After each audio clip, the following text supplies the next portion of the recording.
Meu nome é Álvaro Melo, eu trabalho na Atua Sistemas de Informação, uma empresa de desenvolvimento de software de Passo Fundo, e vamos começar a nossa sessão, então. Bom, inicialmente quero agradecer a organização do evento, agradecer o pessoal da comunidade, Fabrício, Guedes, Sebastião, pela oportunidade de falar aqui para vocês. Quero lembrar que o PG Day está versando sobre os 20 anos da comunidade brasileira, da comunidade Postgres BR, acho que é um... Oi? Internacional, desculpa. Internacional. E 10 nacional, obrigado. Então, 20 anos da comunidade internacional e 10 anos da comunidade nacional do Postgres. E acho que um bom registro de se fazer hoje também, hoje é 14 de julho, hoje se comemora a queda da Bastilha, o começo da Revolução Francesa, que fala de 3 princípios que nos são próximos, o princípio de liberdade, de igualdade, de fraternidade, que me parece que tem tudo a ver com esse evento. Ok, pessoal? Então, contextualizando, só deixa eu fazer 2 perguntas para vocês. Quem já trabalhou ou trabalha com Window Functions? Beleza, mais bastante. Vocês da frente não contam, né? Tá. Ou Common Table Expressions aí, pessoal. WIF. Beleza, legal. Vai ser útil, então. Tá. Então, nós trabalhamos com Postgres desde 2001, desde a fundação da empresa, trabalhamos com diversas versões. O que o pessoal falou aqui é muito certo. Troquem de versão, atualizem o Postgres de vocês vão ganhar muitas funcionalidades e a coisa fica melhor mesmo. Hoje, no nosso cenário, nós temos muitos bancos de dados rodando no mesmo cluster, o que é uma coisa que não é tão comum assim. Hoje a gente tem em torno de 400, deve ter uns 450, de tamanhos distintos, clientes pequenos, clientes grandes, muitos usuários simultâneos. E esses bancos são replicados em cascata, são replicados dentro do próprio data center e depois para um outro data center. Isso tem algumas implicações. Nosso sistema hoje tem em torno de 400 tabelas e são emitidos 180 mil conhecimentos de transporte por mês. Numa conta de padaria, aí, a 20 dias úteis, são 9 mil documentos por dia útil, são em torno de 1.000 documentos de transporte emitidos por hora. Então, não é tão grande assim, mas se para, já tem bastante gente ligando lá para o escritório para saber por que isso aí não está acontecendo. Ok, pessoal, a ideia é falar de otimização, então está um pouco apagado, mas isso é um gráfico do Munin. O Munin é antigo, mas ele é legal porque ele dá uma visão do dia, do mês, do dia, da semana, do mês e do ano. Então, a gente tem aqui...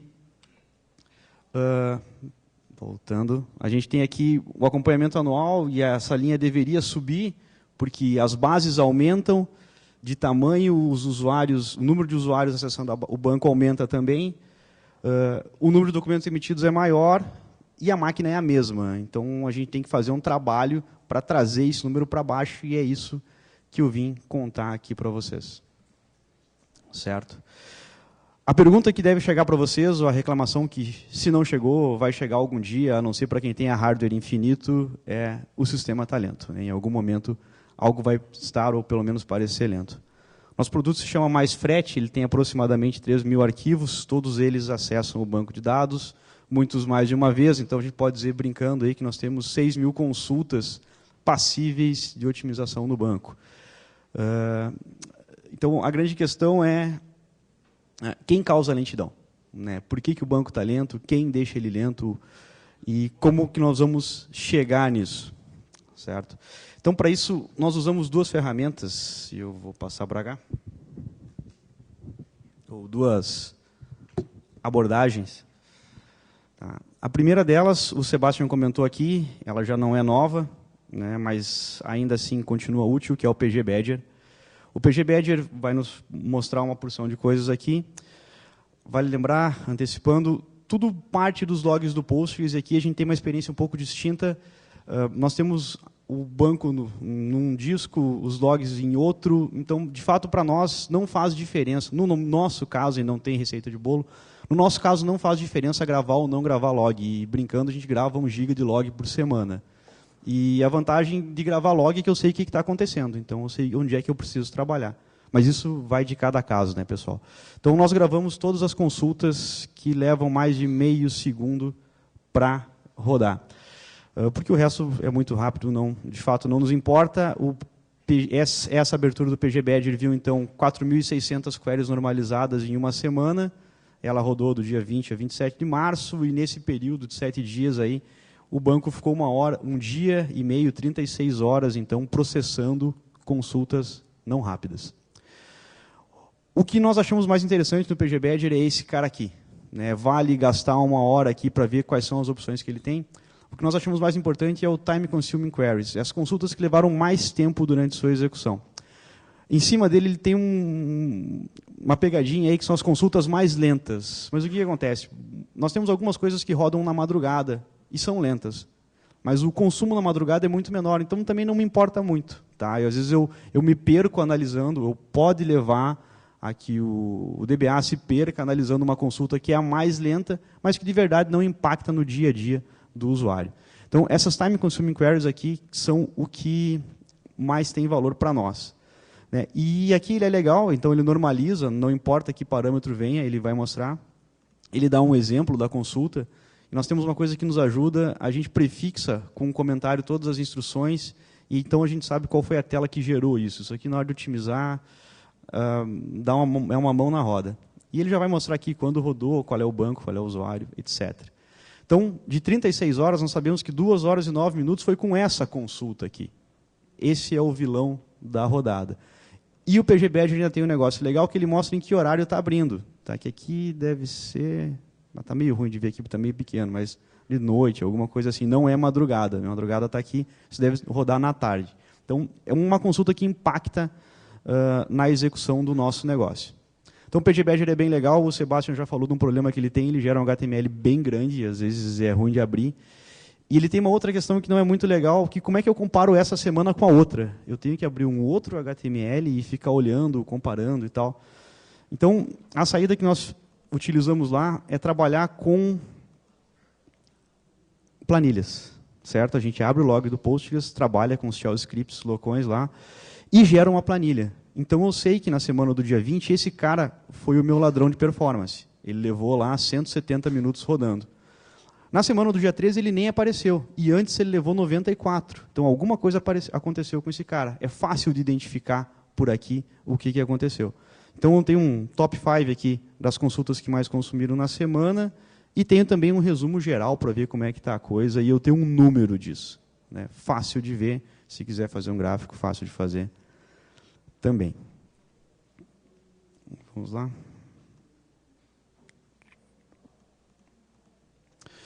Ok, pessoal, então normalmente quem causa lentidão são consultas, né, ou alguns processos de carga de dados. Nós fizemos um software que era para uma distribuidora, então ele tinha que importar muitos pedidos de uma vez só, e não é só jogar, o colega estava falando de uma importação ali também que ele tem que trabalhar e tal.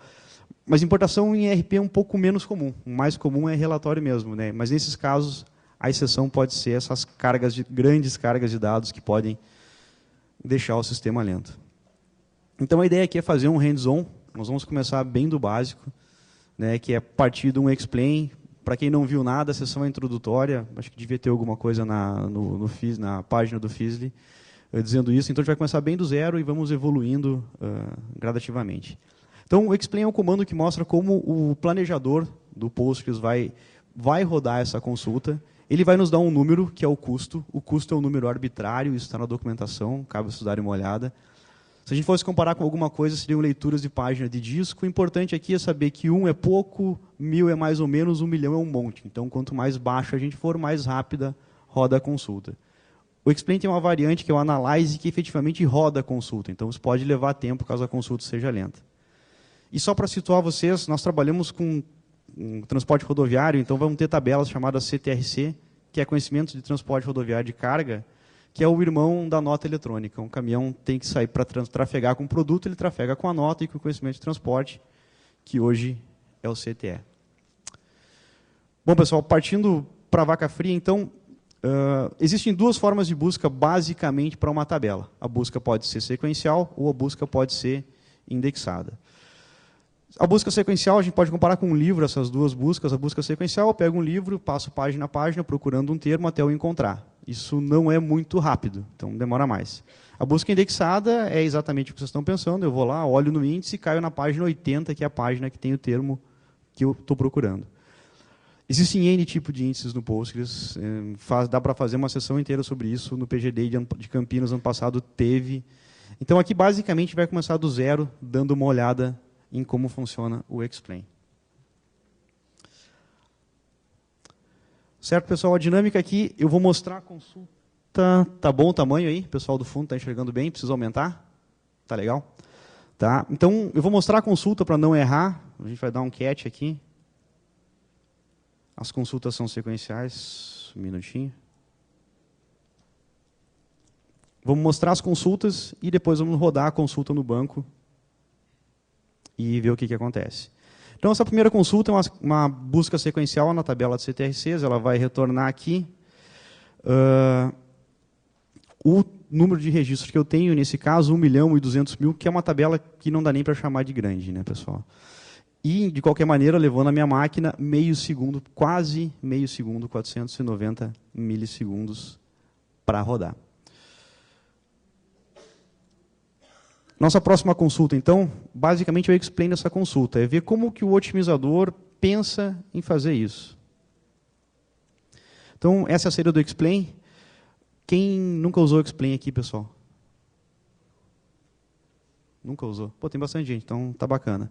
Então, o explain está dizendo aqui que eu estou fazendo uma busca sequencial nessa tabela e o custo é 65.000. A gente vai tratar sempre desse aqui, que é o último da linha de cima, certo? Que é o custo final que nos interessa. Bueno, não é tão comum que nós façamos uma busca sequencial numa tabela toda. Então, nós temos alguns cenários que são mais comuns. Por exemplo, eu vou buscar um documento, certo? Então, eu trago alguns dados, código, número, data, filial, dessa tabela, filtrando pelo número. Oi? Aumentar a fonte? Beleza. Pessoal, tá legal a fonte aí agora? Beleza. Tá? Então, foi feita a busca, fizemos a busca, o Postgres recebeu o filtro, mas ainda assim ele fez uma busca... Alguma coisa marcou aqui. Ainda assim, ele fez uma busca sequencial. Por que ele fez uma busca sequencial? Porque eu não tenho o índice. Tá? Então, a nossa próxima consulta aqui vai criar esse índice. Certo? O Sebastião falou, ficou lento, cria um índice. Né? Então, aqui a gente está criando o índice na tabela CTRC para essa coluna, que é o número do CTRC. Rodando, rodando. Índice criado. Se eu rodar novamente a minha consulta, o custo que era de 65.000 para trazer um registro, ou 5 linhas, ele está dizendo aqui, filtrando por esse número, baixou para 20.000. Então, baixou milhares de vezes o custo. E vai baixar milhares de vezes o tempo também, se vocês fizerem isso. Ok, pessoal? Então, essa, em resumo, é a lógica quando nós tratamos de índice. Mas isso é o começo, certo? Em que um índice... Deixa eu virar... Em que um índice implica? O índice implica em tempo de criação e o índice implica em espaço. Nós vimos aqui que na criação do índice, ela levou 1,5 segundos.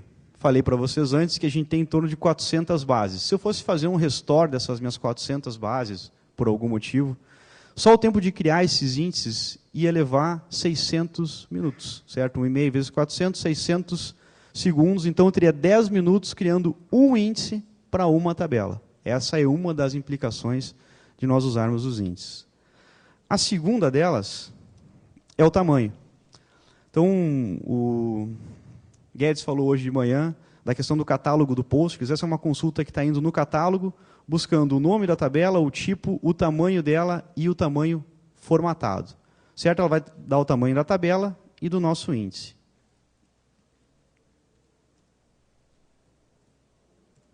Ok? Então, a nossa tabela tem 386 MB e o índice tem 26. Esse índice, que otimiza uma consulta para uma coluna, tem quase 10% do tamanho da tabela.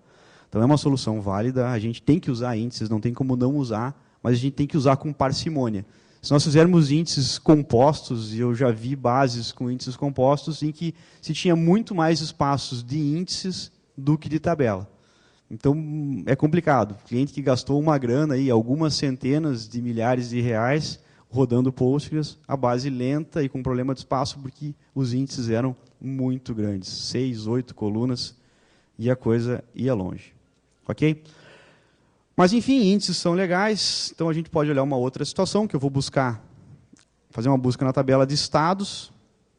A gente já viu que as buscas, muitas vezes, podem ser por um estado, ou por um documento, ou por um qualquer coisa. Então, eu crio um índice na tabela de estado.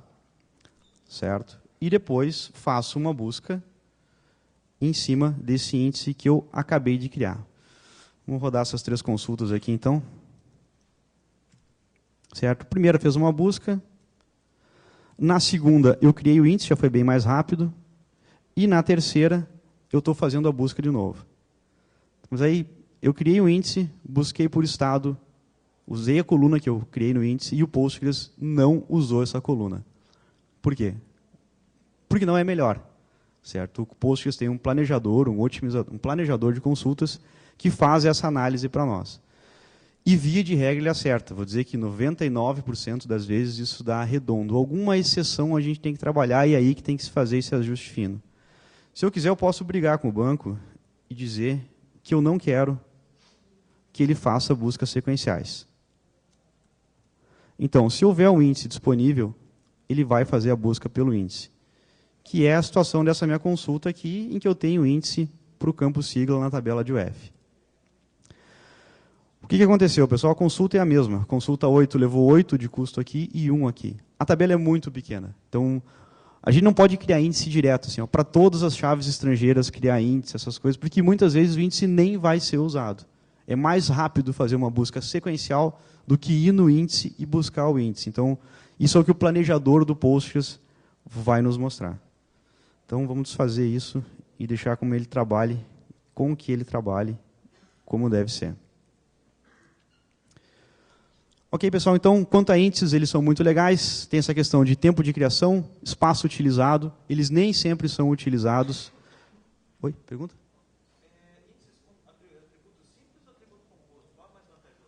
Depende da situação. O composto vai ocupar espaço, né? Tem essa questão. Depende da consulta, tem que ver a tua consulta para ver, caso a caso.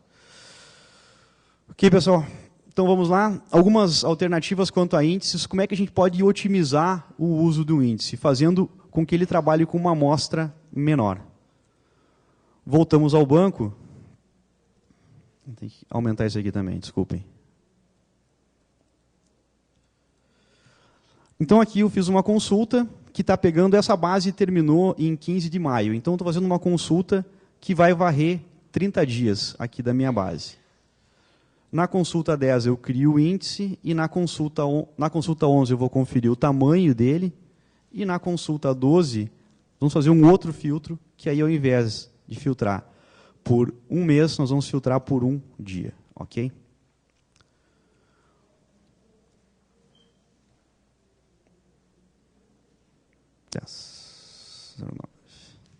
Então, rodei a consulta, eu não tinha o índice ainda, ele fez uma busca sequencial, certo? Busca sequencial no CTRC, mesmo que eu tenha filtrado pela data. Criei o índice, vamos ver que o índice levou mais ou menos o mesmo tempo para criar.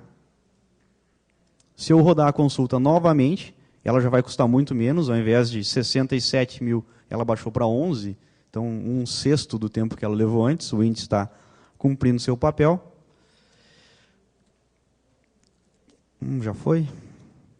Da mesma forma, esse índice também consome lá quase 10%, então eu estou usando 2 colunas de 40 que eu tenho nessa tabela e já gastei quase 20.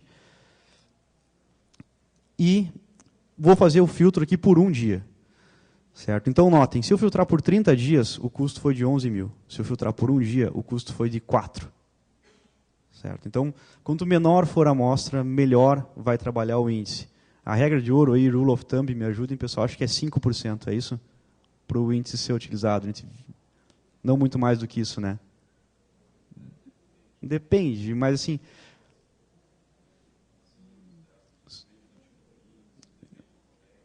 Isso, depende de alguns fatores, mas assim, uma amostra muito grande não adianta. Eu vou indexar 50% da tabela, ele vai fazer uma busca sequencial. Ele não vai trabalhar com índice. Ok, pessoal? Então, quanto menor a amostra, mais rápido e melhor vai funcionar o índice de vocês. Segunda questão, redução do espaço utilizado. Então, o índice consome espaço. Certo? A gente já viu que se eu for muito para trás, eu vou ter quase uma busca sequencial. Isso aqui cai numa outra questão, que é se eu for fazer índices por tempo, Eu vou ter que ficar recriando esses índices, mas aqui é só uma ideia, pessoal. O que não for útil, fiquem à vontade para descartar. Então, o que eu vou fazer? Eu vou dropar o meu índice e vou criar esse índice parcial. Ao invés de indexar a tabela toda, eu vou indexar só os últimos 3 meses, que vão nesse cenário hipotético, é o que se trabalha. Depois de 3 meses, as coisas estão consolidadas e depois de lá a busca já é sequencial mesmo. Ok? Um cenário, pessoal, claro. Tá? Trocamos. Dropei meu índice. Recriei meu índice. Notem que o tempo já foi bem menor. E se eu for olhar o tamanho do índice caiu muito. Ele caiu de 20 GB para 2. Ok? Então, passando ideias para vocês, pessoal, de como é que funciona, ou como é que recursos que vocês podem ter na hora de otimizar o sistema. Então, existem outras coisas além dos índices. Os índices são legais, tem algumas contingências aí, mas tem outras coisas que podem nos ajudar. Uma coisa bacana é a ordenação de joins, como nós construímos as nossas consultas. E agora nós vamos para algumas coisas um pouco mais longas. Vocês não precisam entender o SQL, e eu vou explicando a ideia dele para vocês. Tá? Então, isso aqui é um SQL de uma listagem, ele vai fazer join com, sei lá, 12 ou 15 tabelas. Ele faz alguns filtros aqui no where. Tá? Vocês fazem join com join explícito mesmo ou fazem vírgula no from e colocam no where? Quem faz join dessa forma? Ótimo. Quem não faz, eu sugiro que faça. Vocês vão melhorar as consultas de vocês. Tá? Então, aqui eu estou filtrando por uma tabela, que é a carta frete, que está aqui. Uma ferramenta bacana, pessoal, é o Vindif. Ele compara arquivos e eu vou comparar a consulta 15 e a consulta 16. O original e o otimizado. A única coisa que muda nelas é que na 15, esse left join está lá embaixo. E na 16, ele está lá em cima. Ele está no começo da junção, aí, da multiplicação cartesiana das nossas tabelas. Ok? Vamos rodar para ver?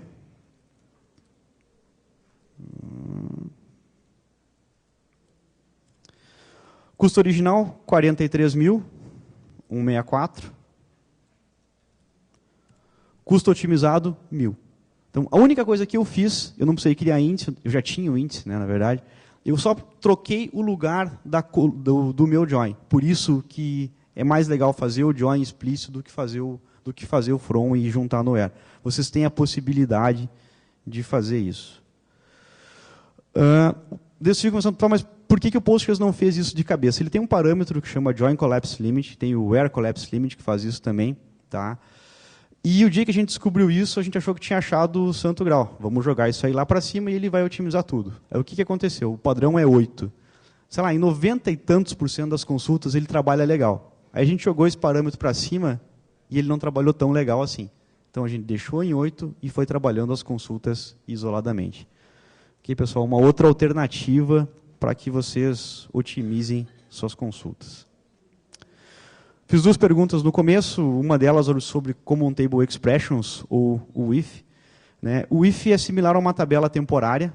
Então, vamos fazer uma escala aqui. Nós temos tabelas que estão lá todo o tempo, certo? Vocês criam e elas ficam. Nós temos tabelas temporárias que duram uma sessão. Enquanto eu abrir a sessão, a minha tabela temporária está lá.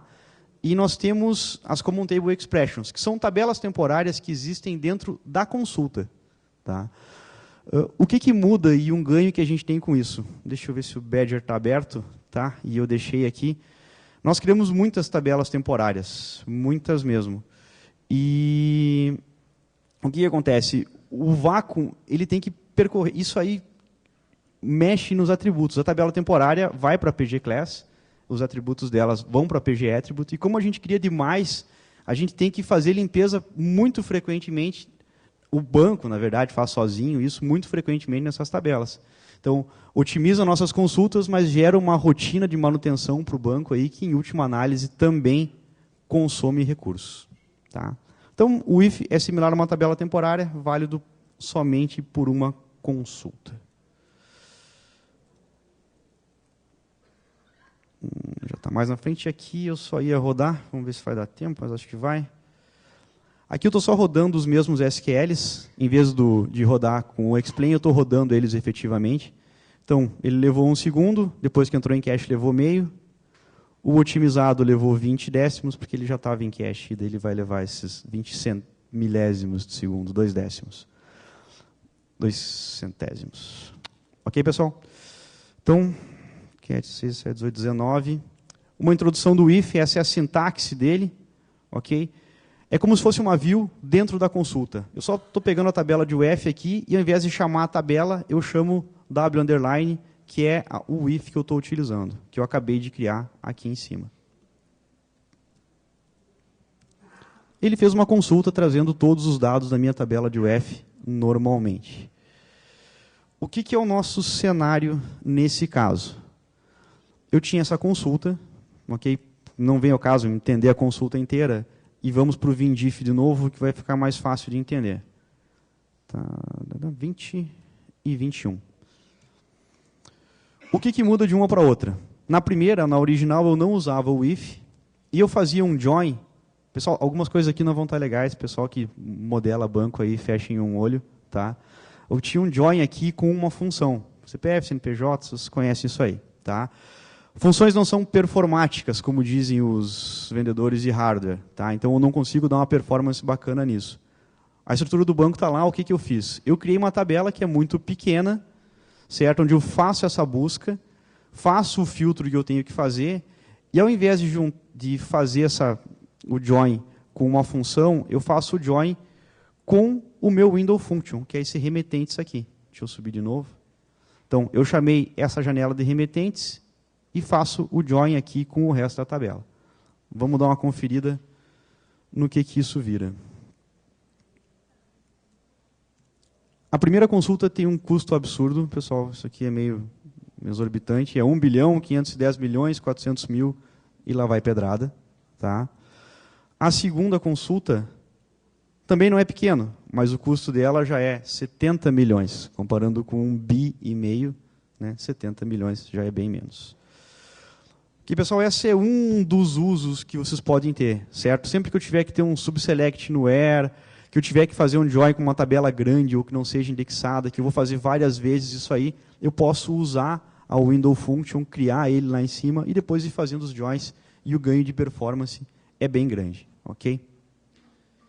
Eu tomei em cima do tempo, e como eu falei, ele não altera PG Attribute, então ele não vai gerar manutenção no banco. Uma outra questão, a gente tem performances distintas em instruções semelhantes.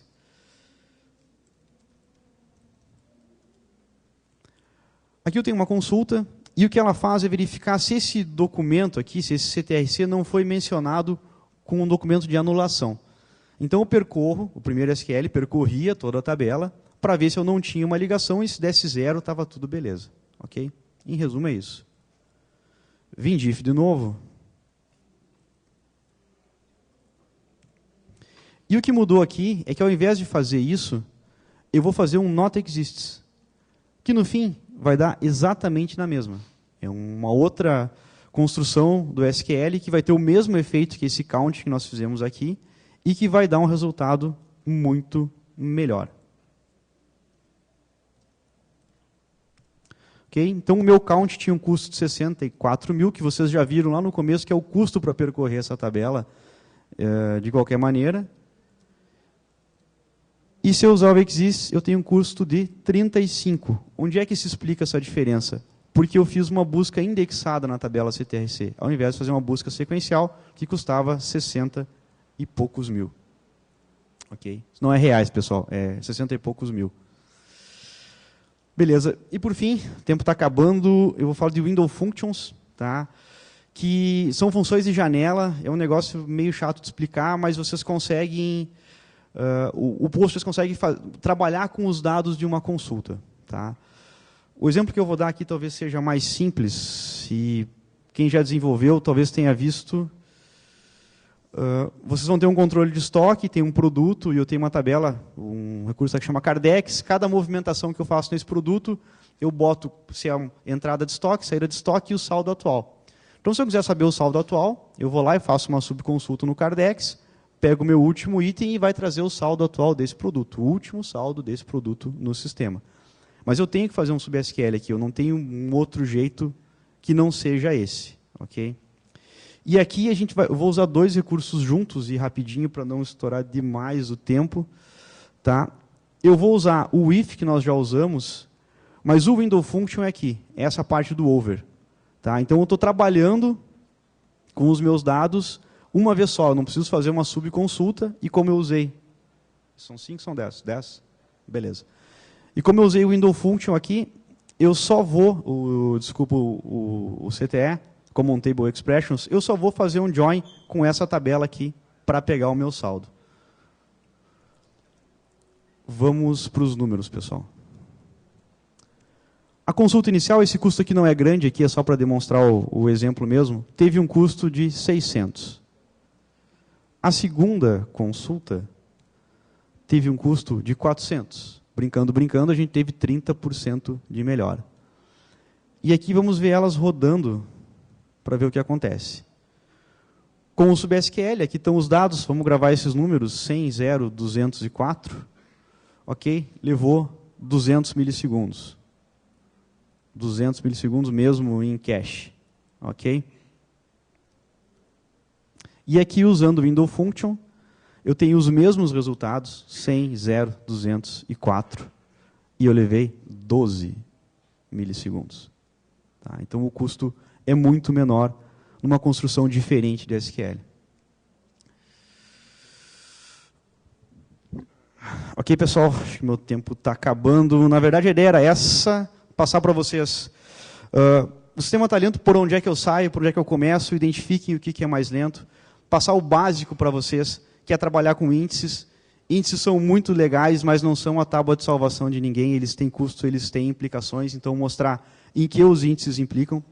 Mostrar outros recursos que a gente tem no banco para fazer otimização. Leiam muita documentação. Eu tive fora um tempo, voltei para a lista, estou meio apagado. Aquela turma ali trabalha direto na lista do Postgres. Entrem na lista, mandem dúvidas. Eles respondem bastante. Existem outras alternativas para melhorar, né? A gente pode melhorar hardware, e aí eu sugeriria melhorar primeiro o disco, depois memória, depois processador, isso está bem documentado. Parâmetros de configuração que são legais também, o Workman, que é a memória que é usada para otimizar, para ordenação das consultas, quando eu preciso fazer isso. O Postgres tem um parâmetro muito bacana, que é o Statement Timeout, que é, ele mata uma consulta depois de um tempo. Então, quando vocês conhecem bem os logs de vocês, vamos supor lá que nada leva mais que 1 minuto. Okay? Se algo levar mais que 1 minuto, é problema. O usuário não sabe. Ele apertou o botão e ficou rodando lá. E não acabou. O que ele faz? Ele abre outra tela e aperta o botão de novo. Certo? Então, você tem 2 rodando. E está errado, você vai ficar 10 minutos rodando. Se vocês marcarem esse cara, o Statement Timeout, como 1 minuto e meio, por exemplo, quando chegar em 1 minuto e meio, vai parar. E daí, se vocês vão tratar o erro, se não vão tratar o erro, enfim, o usuário vai ver que o que ele queria não aconteceu e vai entrar em contato com vocês. Então, isso evita que o usuário, por algum motivo, lá, ou que o sistema, enfim, quem seja, mate o banco por algo que não vai terminar. É um parâmetro bem legal aí e segura bem as pontas. Eu queria falar outras coisas, pessoal, mas vai acabar não dando tempo. Na verdade, só queria fazer um agradecimento, então, a toda a equipe da Atua, pessoal de todos os setores, programação, suporte, redes, infra, o pessoal que está aqui. É o trabalho de vocês que fez com que o nosso sistema crescesse. É o trabalho de vocês que nos trouxe até aqui. Muito obrigado. Queria agradecer a Thalita também, minha namorada, que deu uma força nisso. Obrigado, baixinha. E era isso, pessoal. Eu não consegui baixar o Macadu. Então, se alguém tiver dúvidas, vai ter um tempinho agora. Espero, se não, me mandam um e-mail. Ali está o Facebook da Tua. Pessoal, muito obrigado. Espero que tenha sido útil.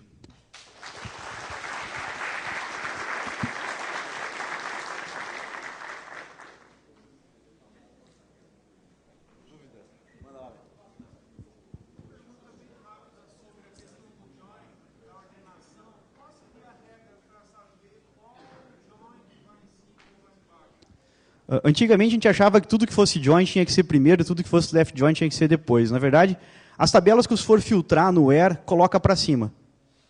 Tá? Porque daí o volume de dados, pensa assim, me fugiu o termo, e faz muito tempo que eu saí da faculdade, mas quando você junta 2 tabelas lá em BD1, tem um nome, que ele faz uma multiplicação. Né? Então, tu vai ter lá 2 registros e uma tabela de 1 milhão de registros. Tu multiplica, isso vai dar lá 2 milhões de hipóteses. Tá? Se essa de 1 milhão tu filtrar já no começo, e der 5, em vez de 1 bilhão, vai dar 10. E essas próximas multiplicações vão tendo volumes muito menores. Teoria de conjuntos isso, né, pessoal? Então, Quanto antes você botar as tabelas que você filtra, melhor. Né? Por isso, usar o join. O critério é antes as que você vai filtrar. Manda.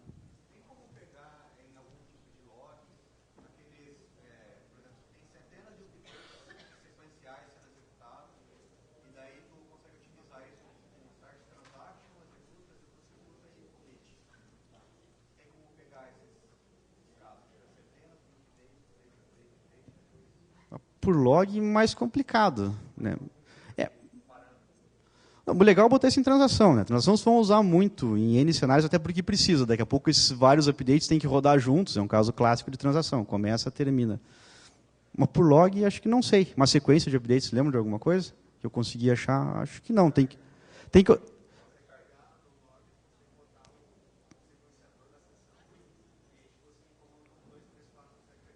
Tá.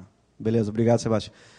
Na configuração, então, Sebastião sem microfone, na configuração do postgres.conf, vocês podem gravar a sessão, né, o pitch da sessão, e botar um sequenciador nele, que é o que o Sebastião está falando. Né, então, Deus vai saber lá se ele... Aí tem que ver quanto tempo dura a tua sessão também. Né, nós trabalhamos com PHP, então a sessão abre e fecha, é mais fácil. Né, se tu tem uma conexão persistente, isso fica um pouquinho mais complicado, porque teus dados estão lá indefinidamente, mas é o que pode te ajudar. Beleza, pessoal? Acho que é isso. Obrigado, meu tempo acabou. Obrigadão mesmo.